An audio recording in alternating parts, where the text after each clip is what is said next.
For Crema Media's Polity, I'm Sane Dlamini. Joining me today is life coach known for her two best-selling books, The Goddess Bootcamp and The Goddess Major Bootcamp, Kagiso Msimango, to discuss her new book. So, Kagiso, can you briefly tell us about the diagnosis, the adrenaline fatigue that led to this book? Well, I'm not a doctor, so let's let's say that upfront. I will explain it to you how I understood it. So I don't want anybody taking this as medical advice. So essentially, what adrenal fatigue is, it's a result of being in a state of being very stressed for too long. So when you become stressed, you produce stress hormones. Most people think of cortisol when they think about stress hormones. But you also, from the same place that you produce cortisol, which is your adrenal glands, you also produce adrenaline.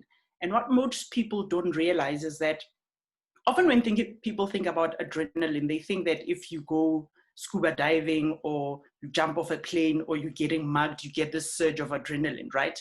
But you actually produce adrenaline every day throughout the day in little bits, and it gives you energy. So if whenever we're stressed, we produce stress hormones, but stress hormones are actually not very good for you for an extended period of time because they switch off some of your organs and switch on some of your organs. And that's not a state that you should be in for a really long time. So if you're in that state for too long, your body then cuts off your supply, if that makes sense. So your adrenals stop producing those hormones. But unfortunately, it doesn't just stop the cortisol, it also stops the adrenaline. And like I said, adrenaline is something that you produce in little bits throughout the day. And that's where the fatigue comes in, because now you literally don't have energy to do even basic things, just everyday things become exhausting. And then you sleep and you wake up, you're just as tired as you were before. And then you start trying to get this energy from other things. You'll start craving a lot of carbs and sugars, things that give you like quick hits. Like I remember before I was diagnosed with adrenal fatigue, the one time I was driving and I was on the far right lane and there was a garage and I fought through traffic to get to the garage so I can buy a packet of sweets. And I remember realizing that something's wrong, but I have no idea what it was. So I think the basis of it in layman's terms is that you are in a state of stress, flight and flight for so long that you're going to break your whole body down. So your adrenals shut down so that you don't produce these stress hormones. But unfortunately, one of the side effects of that is that you become utterly exhausted, like constantly. So can you tell us then what happened to you that made you decide to write this book? I don't like this question, right? And the reason I don't like this question is that when people read books, they like the idea that you wrote the book for them. I went through this thing and then I want to share it with the world so that you can avoid it, or all of those things. And the truth is this, I didn't write this book for other people. So this is my third book. And so my publisher, I run a retreat every year. It didn't happen this year because of Corona, but I run a retreat every year called the Unf Yourself Retreat. And a couple of years back, my publisher, who published my other two books, said to me, I really love that title. You must write a book called Unf Yourself. And that was soon after I was diagnosed with adrenal fatigue. I was like, yeah, I'll write it, but I'm not going to do it now. I'm still trying to sort out my life and figuring out what to do with my health. And then sometime last year, she was like, there's another book with the F word in it that's come out. Your window for writing this book is getting really small. You have to write this book now, So it's a weird thing to write a book when you already have a title, because usually you write the book and then you decide what it's called. So I already had to write a book called Unf Yourself. So I'm thinking, okay, if I'm going to write a book called Unf Yourself, what am I going to write it about? And I thought about the retreat that we have. And the retreat, it's usually a 4-day retreat, is that we'll focus on one area of your life that's broken down. It doesn't really matter what it is. And in that 4 days, we immerse ourselves into the resolution of that. And I'm like, okay, this maybe in this book, let me focus on a whole bunch of things, that's happened. And I didn't want it to be a preachy book that you should do this and you shouldn't do that. So I looked genuinely at my life, the highs and the lows, that every time I crashed, what caused me to crash and how did I get out of it? Every time I crashed again, because life's like that, it's not like in the movies. In the movies, there's a first act, second act, third act. First act, something goes wrong. And then in the second act, you find a solution for it. In the third act, you're good. But life is, you think you've got it covered and then something else comes up and then something else comes up. So it's actually just a string of stories of my highs and lows, but it's useful. It's not just reading about me, you don't know who I am, you don't care about me, but there's a lot of education, but in story form, I suppose. I mean, you've read some of it. Did it work? That was the point. It certainly worked for me, I must say. And the title of the book comes from an incident. As you've said, you have a lot of incidents that you are sharing with us. So at the time, I was the head of marketing for a very big media company. And my boss came into my office one day with a Post-it note, and it had a guy's name and a number. And he said to me, this is my doctor, call him. And then he left, And I mean, I'd been struggling for a really long time. So one of the things that happened, so adrenal fatigue, when they diagnose it, they use both blood tests and saliva tests. So you don't just, you can't just go on the internet and decide that you have it. Although you can if you feel broken enough. So there were many things that were wrong with me for a really long time. But I didn't think they had anything to do with each other. Like, for instance, my skin was, when I say my skin is dry, I don't know, it's so hard to explain to people. It was dry, like feeling like it's going to split, like painfully dry. And I started having acne. I looked like a 16-year-old boy. My memory, I used to literally walk around with a pad, like writing things. I'll bump into you Monday morning at work and you'll say, hey, Kagiso, how was your weekend? And I'll be like, I won't remember. My sex drive was gone, which created new problems at home. I gained 28 kilograms in 6 months. And I hadn't really been changing what I eat, except like I was eating a lot of sugar at the time. You remember I was saying about the energy thing. So, and on and on. At some point, my hair was falling out. But I didn't think these things had to do with each other. So for the skin, I went to the skin doctor. For this, I was going to different people. And at some point, I just gave up on the whole thing. So my boss comes and he gives me this thing. And because my memory was so bad, I thought that, oh my God, I must have screwed something so badly that it feels that I need to be medicated or something. And then, so I set up an appointment, but like mothers do, my daughter had some minor problem. It wasn't really a big deal, but it was school holidays, right? And I thought, oh, let me kill two birds with one stone. I might as well get her to see the same doctor. So when I called to make an appointment, I said, I want to make an appointment for 2 people. And the receptionist says, no, I only have spot for 1. And like all mothers, I put my child ahead of me. And she wasn't dying or anything. She had some minor problem. So I took my daughter there. I was in the consultation room with her while he was checking. And the whole time, this guy's checking me out, looking at me. And then he says, afterwards, he calls the nurse, asks the nurse to take my daughter and says, I want to talk to you, And he says to me, why are you not the one seeing me? So I'm thinking that maybe my boss told him that I'm coming, but he wouldn't do that. He wouldn't interfere that much in my life. And I start explaining what I said to you, my kid is on school holidays, blah, blah, blah, blah. And afterwards, he says, you really must come see me as soon as possible. And I'm like, okay. And then I say to him, why? So he says to me, are you this, are you that? He starts asking me all these questions, right? And my answer to all of them is yes. The only one I answered no to was panic attacks. He said, are you having panic attacks? And I said, no. And he said, but you are, even when you walked in here, every time somebody closed the door, you jump. But I didn't know what a panic, I had assumed that when people have panic attacks, they're panicking over something, maybe a report that's taking too long or you lost your car keys. I didn't know that it's an actual response in your body. Your heart rate goes up, you start shaking, you feel scared with no reason. And I was having that, I just didn't know. And once he explained what, I was like, my God, yes, yes, yes to all of these things. And he was like, I think you've got adrenal fatigue in a very severe case. And then immediately he gave me forms for, those Lancet people or whatever, the blood test people. Had to go downstairs on the spot and do blood tests and these other saliva tests that they do.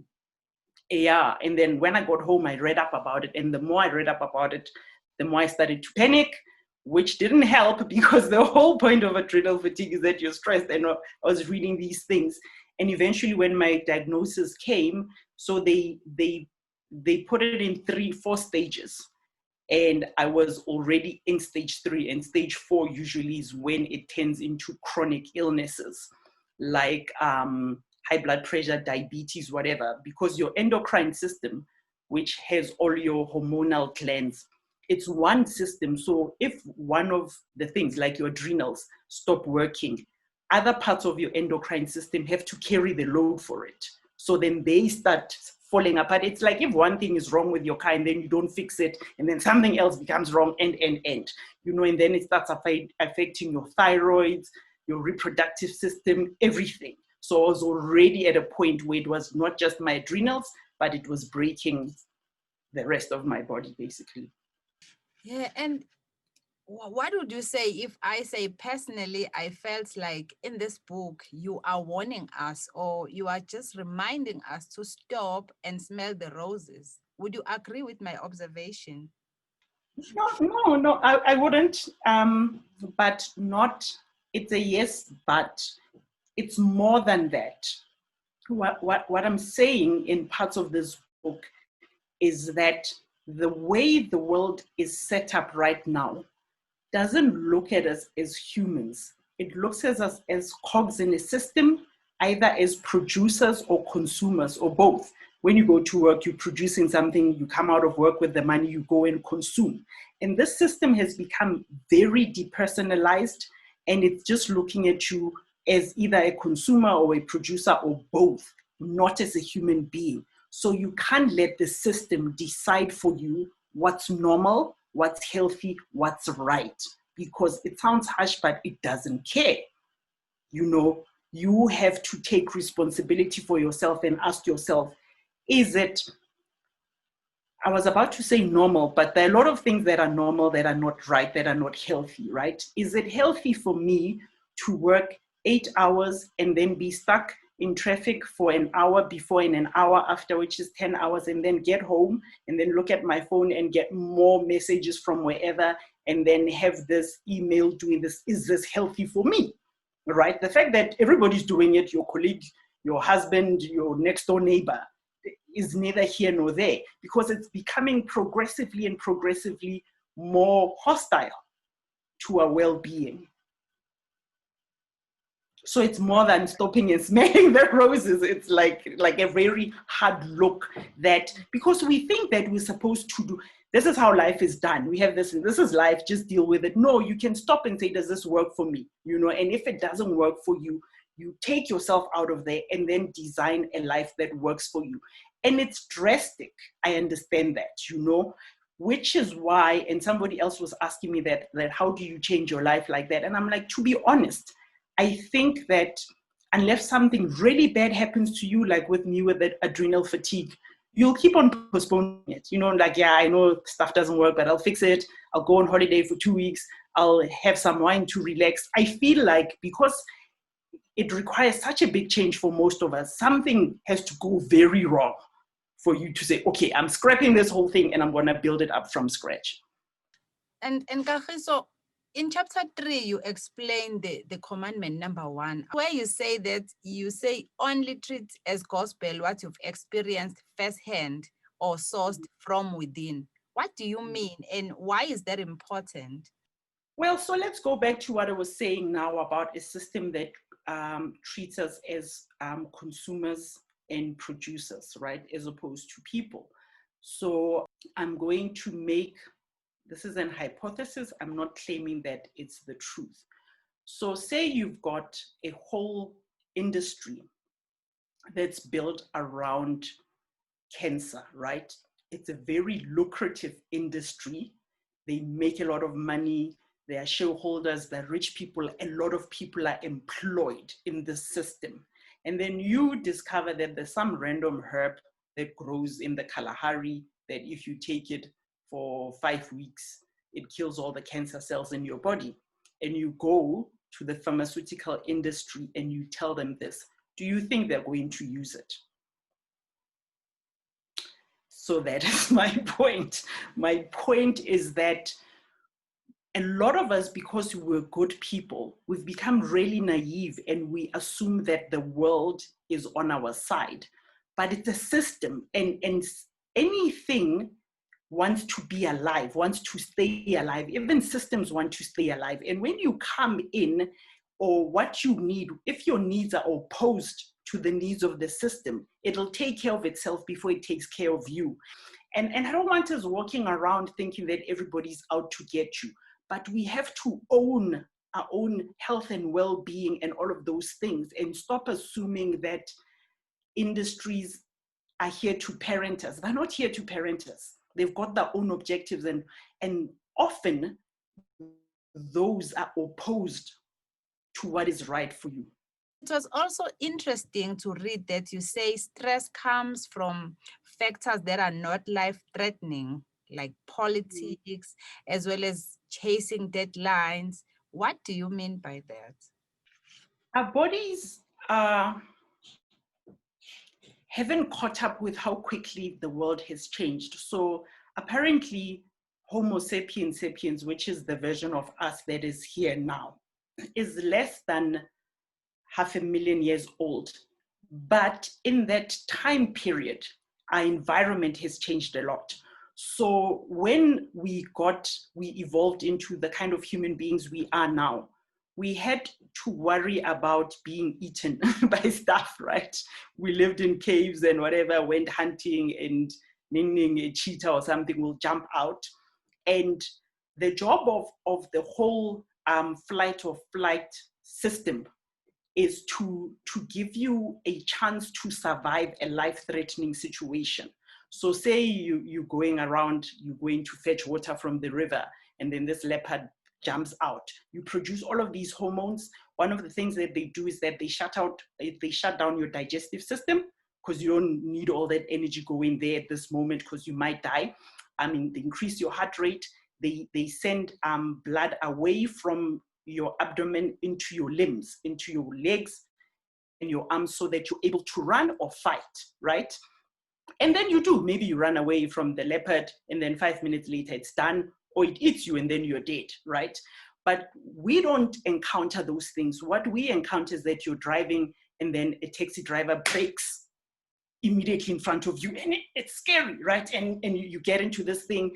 But also every time you listen to the news, they're saying that the Moody rating is going to come out tomorrow and we might be in junk status, and then you're thinking about, what does this mean for my investments and this and that, and then you've got this board report or whatever, and all of those things feel to your body like they're life-threatening, but they're not. They might make your life hard, but they won't kill you.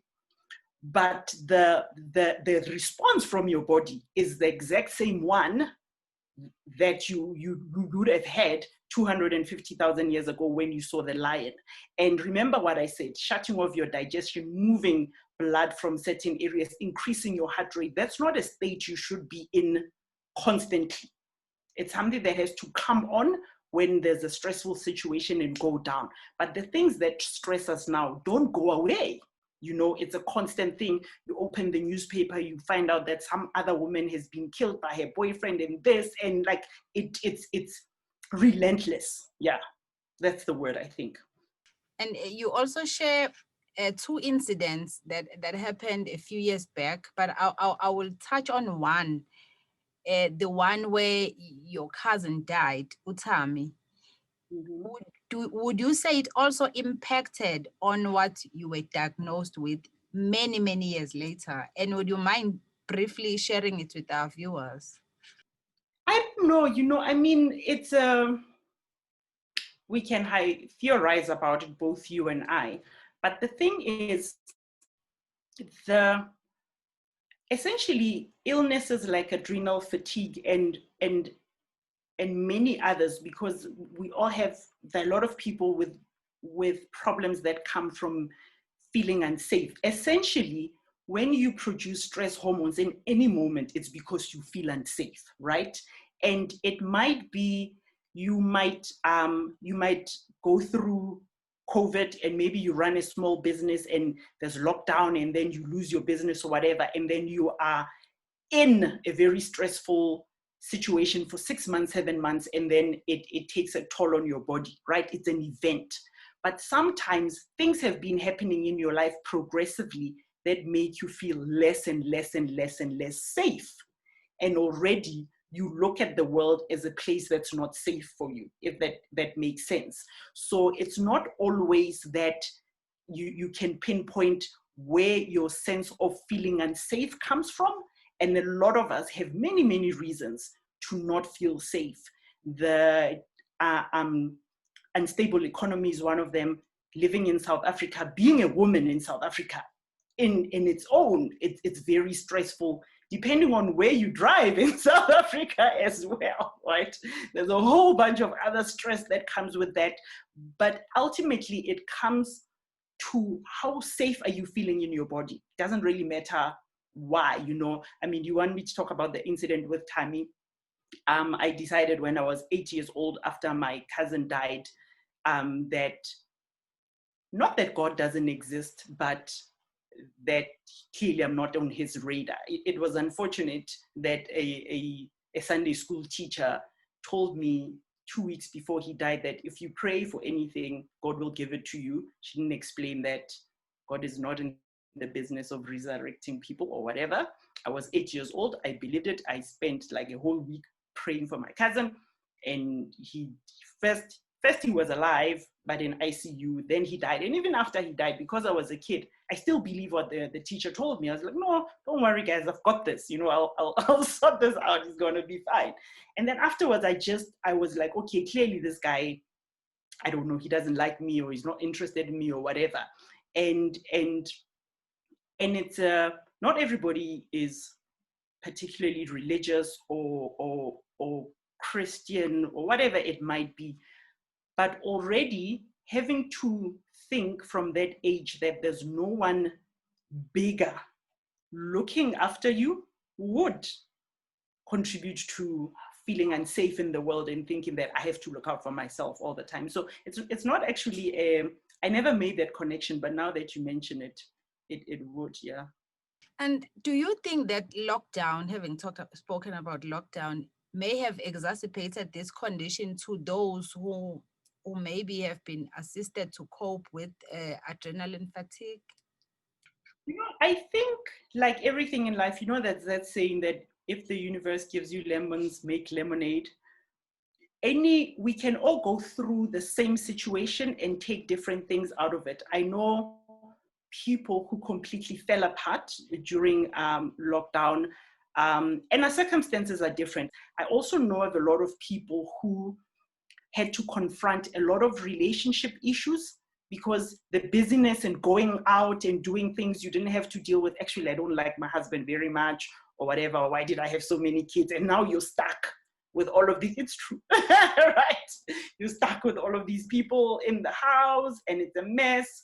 So it was a mixed bag, you know. But I think one way or the other, we all at least got an opportunity to look at our lives and see, either to say, oh my God, I'm so lucky, my life is working great, or my life doesn't work, I need to fix it. It was a forced pause, I think, for some people. Unfortunately, the ones who had real survival needs, I don't think they had the space to reflect, but most of us had the opportunity to deal with that.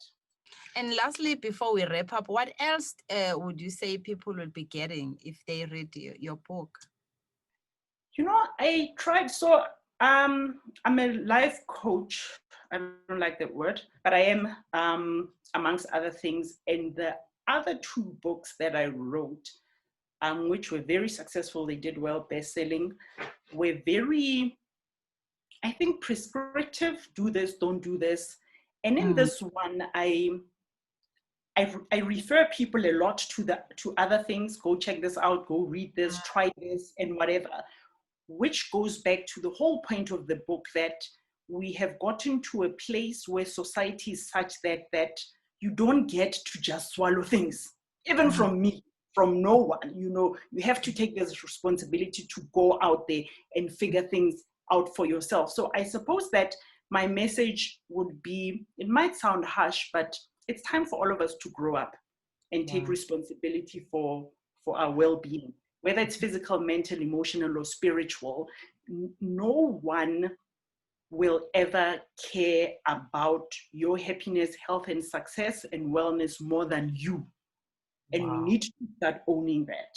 That was Kagiso Msimango in conversation with Polity about her new book.